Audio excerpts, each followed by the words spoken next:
just excited because I love Shadow Fiend, specifically safe lane Shadow Fiend. So I can't wait to see how this one gets played. He's got a gauntlet of strength. Maybe going for a bracer. Shadow Fiend is a pretty squishy hero. That one is a little bit confusing to me because I feel like you want to go for like a Falcon Blade on this hero, but yeah, he's always squishy and his item buildup is not particularly tanky either. So I think he's just investing into an early gauntlet, into a probably Falcon Blade, and those two items maybe will give him enough HP, especially if you go for like the Dragon Lance and stuff. So yeah, I don't know. I think it could be interesting. Maybe trying to adapt to the fact that there's a lot of burst damage from a Centaur and Pugna as well. Maybe wants to be a little tankier for that laning stage. Looks like those early smokes aren't going to lead to... Well, I say they weren't going to lead to anything. They spot low skill with this Observer. This is a little bit of an awkward trio for a first blood, but let's see if they can grab something. The Observer from Apex Genesis also sees it, though, so it looks like low skill is going to take the long route around. Should be okay. Well, he's thinking about it. He's still trying to decide. He will walk into okay, Kitrak. actually, yeah, he's going to have to maybe TP to that lane, actually. Yeah, they're just going to aggressively block the lane, and Crystal Maiden TA going to TP on out. Does he get the glimpse? Oh my, that would be huge, dude. That would be very funny. Disruptor will go top. I mean, it's one of those things where glimpse would be funny, but you want the Thunderstrike to trade. Like, we talked about this ability being much better at trading in the lane. Though, I mean, Glimpse level 1 was normalized for a bit. It then got nerfed, so it's not as good, but it's not the worst spell to have anymore. But I think he definitely wants to explore the Thunderstrike. They didn't even have time for pubs, guys, right? Like, the patch came out, they're here.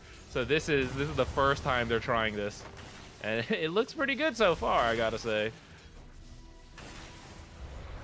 This is exactly what I'm talking about. BNC's had like 2 auto attacks get canceled in the middle of this. And he's going to be able to make it back to the base. You know, Pugna is a very quick hero. So that's great for him. But yeah, it's not looking bad. That being said, Disruptor's mana costs are extraordinarily high. So Kitrak has to, you know, be aware of that. Maybe wishing he had a Crystal Maiden on his team right now. Yeah. Mid lane seems to be going fairly even. Maybe even a little bit favored for red too. But I think like Death Prophet is one of those heroes, like when you get more points in Spirit Siphon, the lane becomes pretty unplayable, and you kind of just hold for red 2 to use Swash, and now red 2 kind of has to be worried. He's like, I can't really Swash in. I can only ever use it to get away from the Death Prophet. Yeah. Yeah, definitely one that gets worse as time goes on. But like you said, he has 2 tools to get away from Swashbuckle, so I doubt we'll see him get killed outside of misplays, but he probably just won't have a very good time as things go. Support's just duking it out over here. I think everyone's gonna live, though. Dude, if the core was level 2, this fight wouldn't even be close. Looking for a glimpse play potentially on Pugna, but doesn't look like he's gonna get in range, so. Denies the boots from the TA.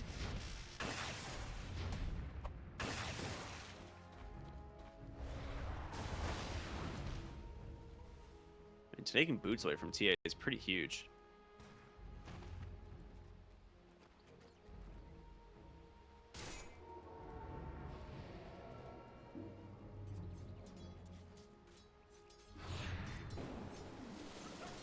All right, well, so far, kind of a quiet start to this game. A little bit different from what we saw last time, as it was a lot of blood in the early game, mostly because of the Pudge and, you know, Crystal Maiden lane, but...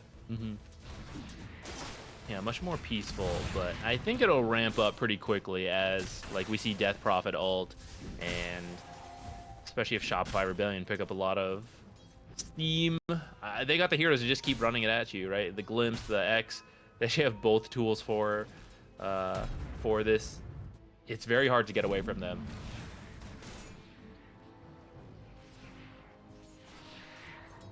Arteezy's just going to bring out some boots and some raindrops, which, I mean, kind of makes sense. He needs to be able to have the movement speed to play around these guys. I'm curious though if we're gonna see if they're gonna try and make a play here in the top lane anytime soon. They did try. They had a glimpse play, but Centaur zoned off the Shadow Fiend from feeling comfortable. He's got the points in Raze, so he wants to do it. Yeah, it doesn't even have to commit the Raze there, but it needs to be a little bit careful. That Nether Ward is doing a lot of damage. It's a third Raze. He needs just one more, and Fade is super dead. But yeah, that ward actually doing a ton of work, and 2 points in the retaliate ends up bringing Kittrack really low. That's pretty funny, that ward. Just like countering their plan. They want to try it so badly. He's like, yeah, let's use Shadow Fiend. Let me raise people. Can't raise people. Nether Ward just doing like 100 damage to you every single time you use a spell. Feels bad. I guess it does a little less damage than it would have before. Did they nerf it? Oh, you mean the Shadow Raze cost. mana? Yeah. 5 less damage than before. Oh. Adds up to 15, I guess, when you have all 3 raises. And Shadow Fiend's also one of those heroes that, like, when you commit your first couple raises, you're committing, like, several more. Not just 3, but, like, sometimes 4 or 5 or even 6 raises, right? To keep the stacks going. So, it does make sense. We're going to get the glimpse here onto Fade. Centaur here. I think Kittrack maybe had his eyes set on a kill, but Arteezy not so much. Oh, that is a very unfortunate nice. Fine for BNC. They need this kind of stuff, man. Yeah. I mean, props to them. They held on that last game. They did not GG out, so maybe their mental's pretty strong, but it's nice to get those kind of moral victories. Here we are at 6 minutes. There's only a 1K difference, so just a lot better so far than last game. Hyrule will be top, and it's a shield rune for the Pango. That's quite nice.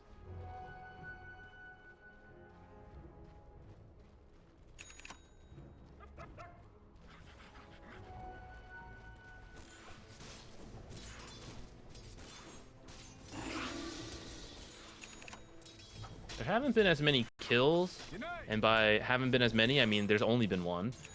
But last hits are going the way of Shopify Rebellion. They are slowly picking up a lead.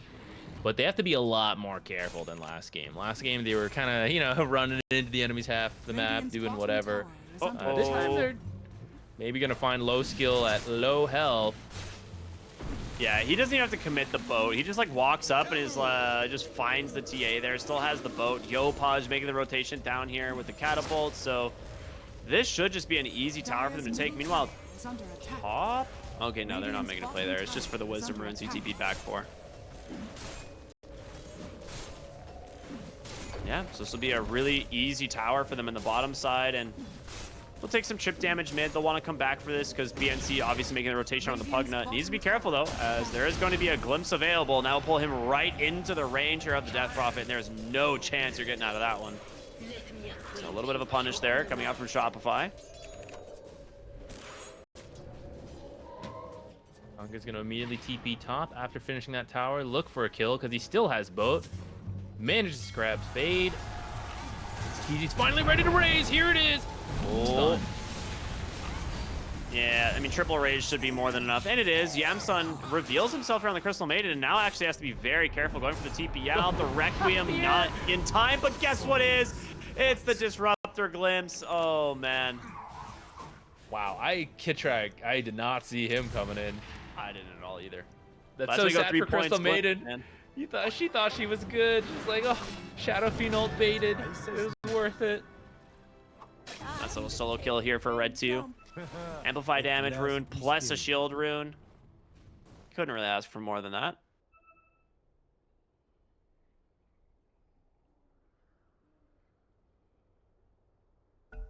Just a quick pause. Back in the action. All right, so things going better, but still starting to fall behind. Pango's Diffusal still a bit off. TA's likely to just farm.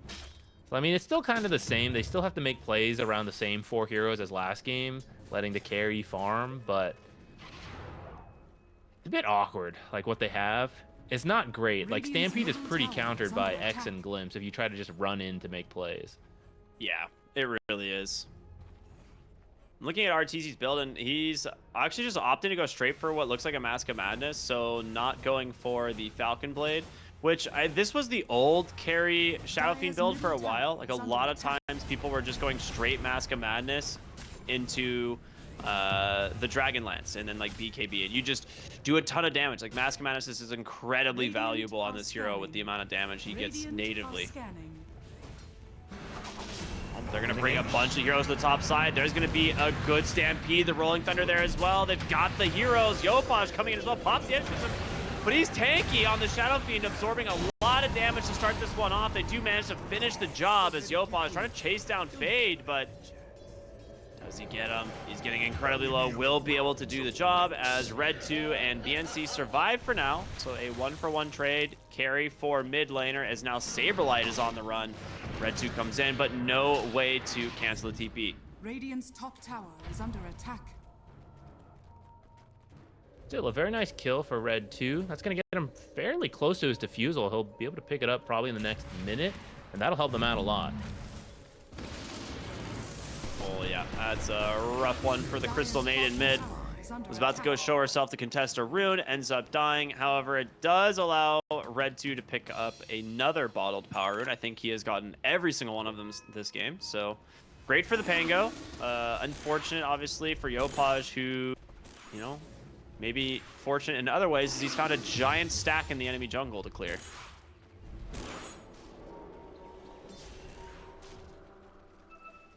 The token?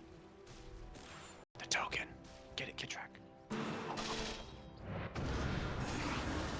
right, well, they managed to clean it up on BNC and Red 2. Not giving up the big creeps, at least.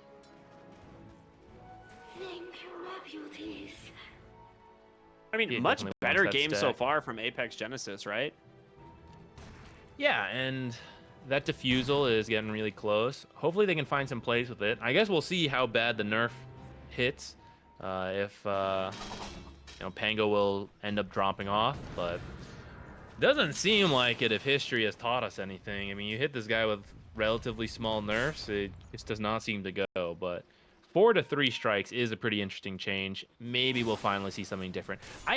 Okay, if he built something different, I would not mind Pango staying in the meta. I'm just tired of the defusal meta. Yeah, I am too. I actually don't know if Pango is actually nerfed, to be honest. It's just because defusal is so insanely broken on his kit. Almost huge. Am I crazy? Yeah. Is it always that large? They've increased the radius a few times on this ability. It's 550 radius.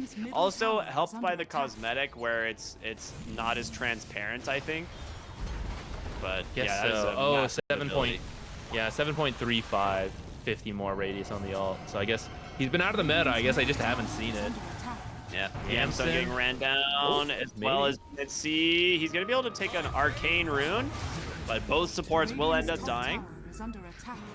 And they will settle back into the mid lane. Red 2 is like, I got this new defusal, guys.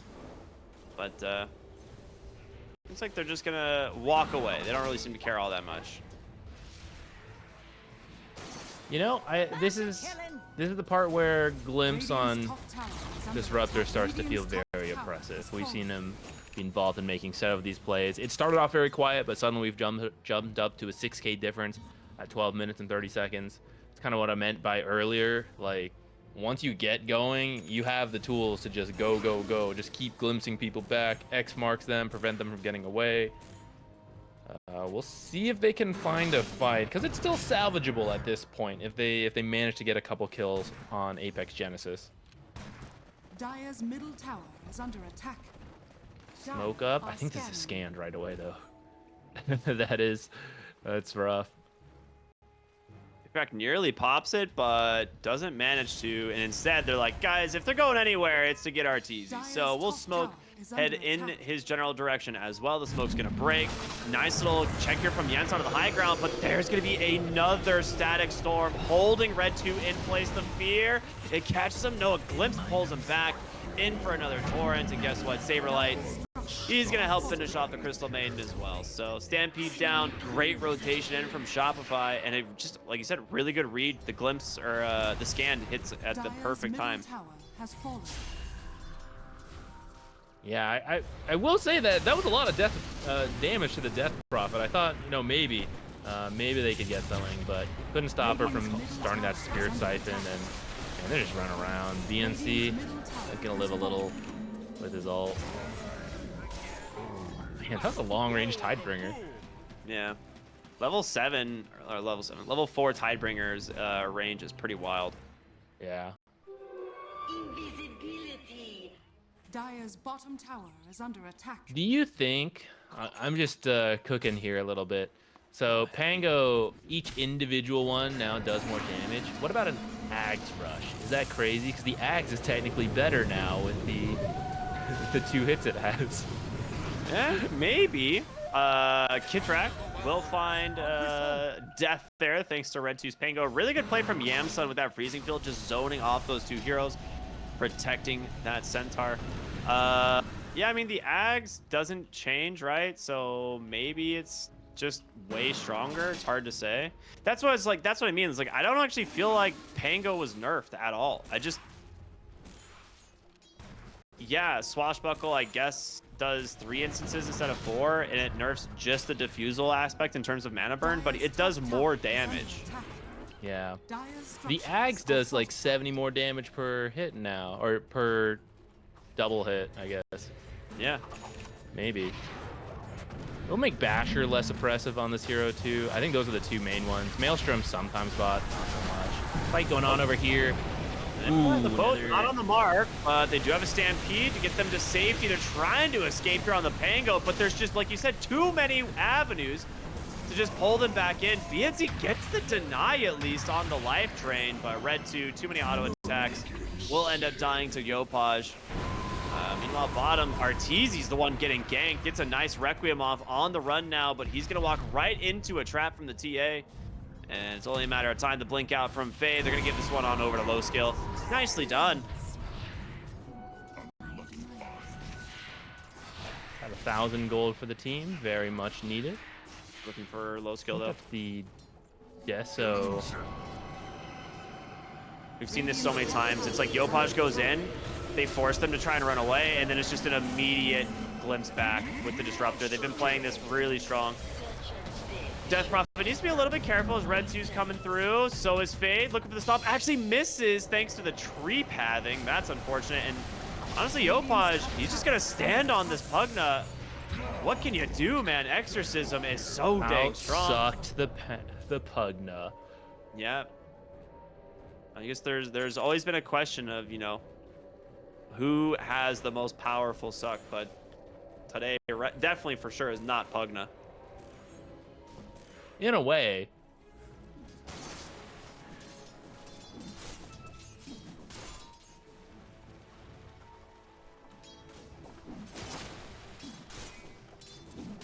Looks like Kunkka still went for the Ags. Curious to see if he'll still take that 15 talent. I think so. I think if you're going to get the Ags, it's still worth it to get that talent. Yeah. Mid lane, Fade, X into the boat, perfectly timed. Follow up from Delacor, Stampede, not gonna save ya. Nicely done from Shopify as they grab themselves another kill.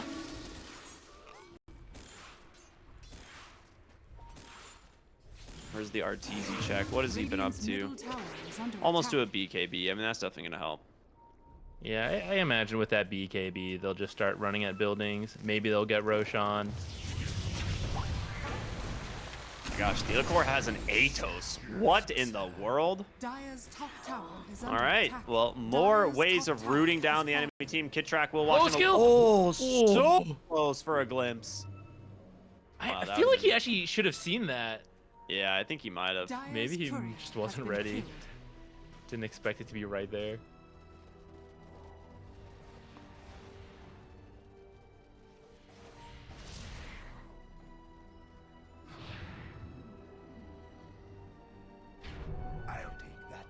Easy might run into Pix Genesis.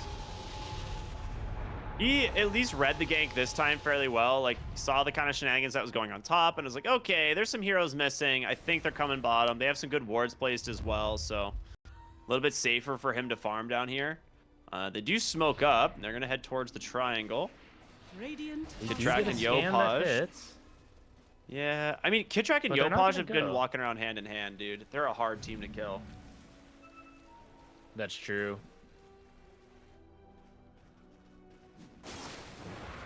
Radiant's bottom tower is under attack.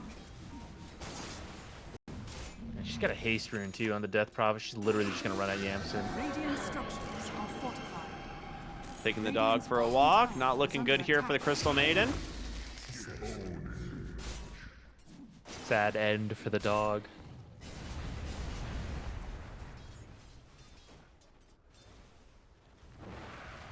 And bottom lane, RTZ should be able to finish up the tier 2 tower here fairly easily. And with that, should get his level 15 talent here fairly soon. So presence aura affecting buildings a lot of times is the play for carry Shadow Fiends, just because it's just so much armor reduction onto buildings. Like 7 armor reduction is crazy.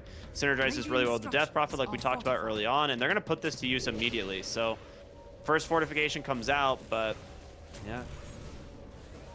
When your tower misses half of its armor, it's really fast push.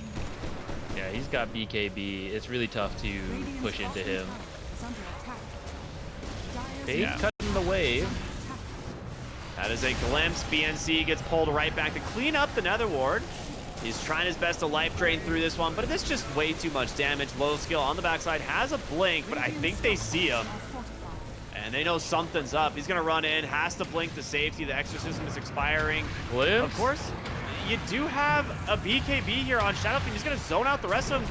This Rolling Thunder is destroying them, but honestly, TA is trapped inside the static field. Can't get out, as now they manage to clean up the TA. It's a 2-for-1 trade at the moment, but it might get worse. As yep, they're gonna grab that Crystal Maiden. A ward does get placed here. Nice blink stun out from Fade Swashbuckle. They get down the Kunkka.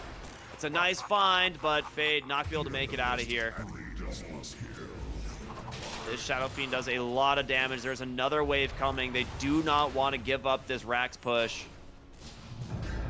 But they might have to. Buyback coming in off of the Centaur.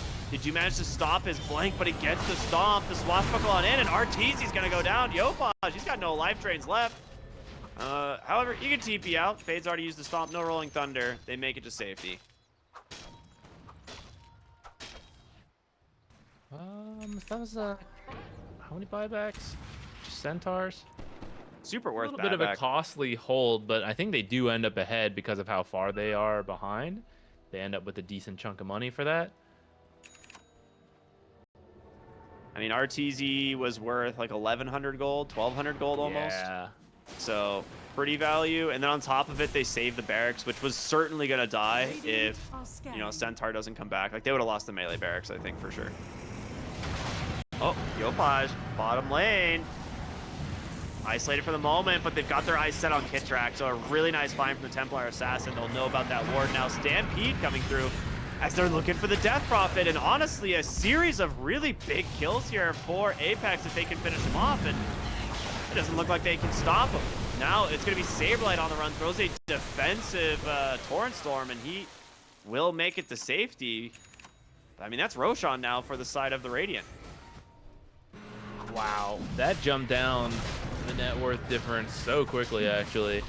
Yeah, they're gonna get the Roshan too. Perhaps we have a game on our hands now. A little bit of overextending, because the Shopify Rebellion definitely could have backed out and taken this Roshan. Gone again, but feeling really strong. They just tried to force that earlier barracks, and maybe they're getting punished for it. Is this the start of an insane comeback? Late game Meld Strike buffed? Aghanim's Pango buffed? It is like the ripples in the water, I would say. I wouldn't really consider it like a tidal wave movement of any kind. But they're like still 9K behind. And eventually Shadow Fiend is very scary. Just, no, you need like a boulder, man. Throw the whole boulder in there. are scanning. Where's Primal Beast? The scan connects. They know Red 2's up here, or they know someone's up here. Oh, what a read from Kitrak. Unbelievable. This guy's good. Smoke pops, checks the zone with that kinetic field, finds the Pangolier. That's a fantastic kill, as he has no buyback. So that should be the tier 2 tower top, as they're trying desperately to finish off this Tormentor, but I don't think they're gonna get it, and Yopaj reads it perfectly. He's just gonna walk right in, take down Yamsun. Radiant's top tower is And under Arteezy, don't mind if I do. Guard Takes for the Tormentor away Kunkka. for Kunkka. That's huge. Tidal Wave's a nice one. Radiant's top tower is falling. Okay, maybe I overestimated the Pebble. Radiant's top tower is under attack. There's definitely there was some breathing room there for a bit, but I think it was a really nice catch on Red 2 in that top lane. Yeah. Kitrak has And played it a very snowballed very quickly. Okay, nice silence there from the Death Prophet, trying to slow this up. That being said, this Templar Assassin and Pango are actually doing a lot of damage, and they are going to respect it this time and walk away. Stampede aggressively up onto the high ground. They managed to get on top of Saberlight. He has a BKB. He's just going to hold off on using it for so long. Meanwhile, Pango on the front side taking a beating. The last Mortimer kisses. It snipes him from downtown. Theliacor, the op main this game. As Yopaj blinks in aggressively here once again. Does not manage to find anything. That was a sick placement on that Mortimer kiss. Yeah, old Pango or old BKB interactions, he would have lived, but taking damage through the roll this time. He has 80% reduction, right? I believe. Yeah, but not enough when you've only got like 10 health. Very true. Theliacor has a Ghost Scepter queued up, so I'm curious if he's going for E-Blade just to get to the... I mean, it's a very good Ghost Scepter game in general, right? You're playing against TA, you're playing against Pango. These are all really good items, but it also builds, you know, with an Aether Lens, so getting yourself some extra cast range is always nice. That would be pretty cool. Oh, Glimpse catching low skill. Doesn't have BKB. Doesn't have teammates nearby either. Kunkka's got a boat in 2. You have Torrent Storms, plus, you know, the Tidal Wave. Like, low skill is trapped here for an eternity. That being said, Arteezy is fighting his own battles on the bottom side of the map, trying to finish off Yamsun, brings him down to 3 HP and he lives, but it's just gonna be a nice trade. Oh, the Centaur dying is not ideal. Wait, and he killed Yamsun? Fade's worth 600? How did Yamsun die? Did he get glimpsed back? X back? Middle tower is under attack. He died to a siege creep. He walked by the lane and got sniped by a catapult. Oh, man, catapults have no. insane acquisition range. They really do. A catapult was like, hey, where do you think you're going? Are you walking over there? Radiant's middle tower is under attack. Just get sniped. You know, I mean, he literally lived on 3 HP on the Crystal Maiden. I guess he thought he was out, but Radiant's bottom no. barracks are under Ends up being a successful trade for Shopify. Arteezy finds himself another death, but the big win, obviously, you get the Templar Assassin. Centaur dies to the Requiem, and then you also get the pick off onto the Pangolier. And this should be another lane of barracks. Radiant's bottom barracks are under attack. Not as a dominant slower without performance, the but pretty good SF. still. Yeah. Well, they got to try some new heroes that got buffed. I mean, what do you think of what we saw? I think Disruptor laning stage looked a lot better than what he had before. It does, but it is also into a Pugna, you know, and it's like I have to wonder. It's like if you put a Techies in that lane, does Techies just beat the Disruptor? You know, like would you like if you're playing with another 4 position like Techies, Rubik, like some of these like those typical heroes that we see, does Disruptor still trade well into them? And I don't know for sure. It's just I don't think of Pugna as like a notoriously strong lane hero, you know. Radiant are scanning. But it Used to be a definitely little stronger. has merits. Yeah, but yeah. Smoke wrap around. Ward comes out. They manage to get Theliacor right off the rip, and that's quite nice. They do manage to trap the Centaur here. He pops the BKB. Red 2 on the backside, protected for the moment, but he's trying to just stampede away. Instead, he walks right into the Shadow Fiend. A 1-for-1 trade right now favoring Shopify as they're looking for BNC on the Pugna. He gets tidal waved into the hands of the Shadow Fiend. Then another kill quickly cleaned up by Saberlight. Question is, can they get anything else? I don't think so. Arteezy, This time they're pushing into the base, and Arteezy's here with that presence of the Dark Lord. The Dark Lord, notorious for hating buildings. Yeah.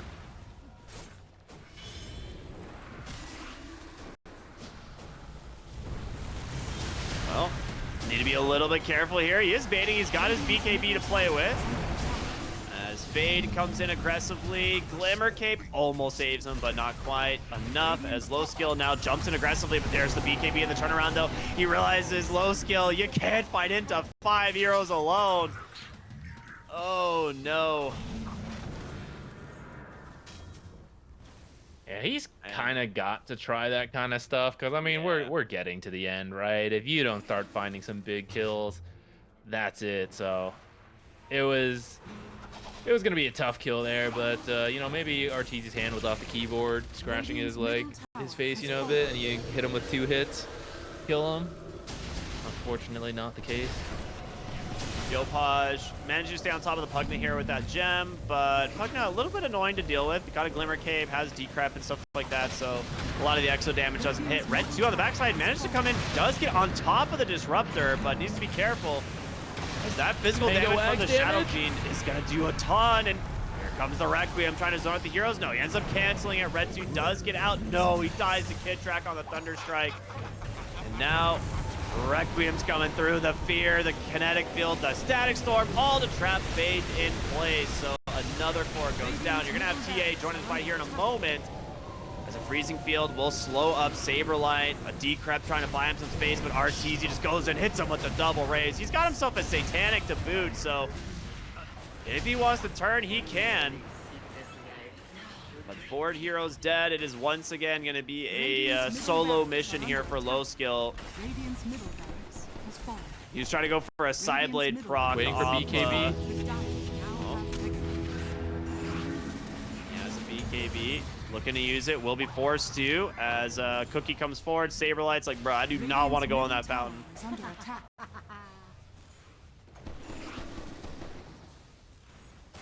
No GGing out. Respect No it. GGing Just out. let it end. One more fight. Come on, guys, we can do it. Come back right here. Look, he's TPing out. Ooh. Nice silence from Yopaj. That's really nice. Gives them the time they need to finish off the tier 4s. Shadow Fiend, EK. Oh, baby! He gets cleaved. Such a nice play there from the TA, but you've got to get yourself to safety. Nice slows, nice traps out from them. The roots in tow as well from Yamsun. The stomp just holding him in place. Kunkka finally pops the BKB. Tired of these shenanigans. We're going to see a buyback come through from the Pango as well as the Snapfire. Saberlight down to almost no HP. Red 2 finishes the job. Yopaj forced to BKB himself. Turns his attention over to the TA. Should be able to get the kill. She's going to buy back. 4 heroes now back into the game. As Arteezy tired of being left out of all the fun. All right, that was kind of memeing earlier, but actually the Aghanims on Pango is doing a lot of damage in fights. Yeah, it is. That's kind of nuts. How do they do this every time, dude? Every time they try to nerf Pango, how does he end up buffed in a different way? His kit is actually just inherently broken, I think, is what it is. Like you have to change the functionality of some of the spells. Low skill, forced to BKB, TP on home, barely makes it out, and well, your throne's exposed. You have a fortification for the moment. Glimpse is gonna pull BNC into the wrong neighborhood. As Yopaj going for the body blocks here, traps him to cage. Force Staff's not gonna save him. RTZ finishes off that kill. Centaur canceling that TP as the throne's getting very low. You gotta do something. The Stomp's out, managed to catch the Disruptor. RTZ on the backside just finishes off Yamson so easily, and they're gonna turn to low skill. The TA without a BKB can't go anywhere. Red 2 gets 1 kill. Yamson with a freezing field gets 2 shot by the Shadow Fiend. He gets an ultra kill. Give him the Rampage. He's looking for Fade. Is it gonna be enough? Thelacore takes it away. RTZ very upset, clearly. But a quick 2-0 from Shopify here nonetheless. Well played from them. Yeah, this one went a lot better, I will say, for Apex Genesis.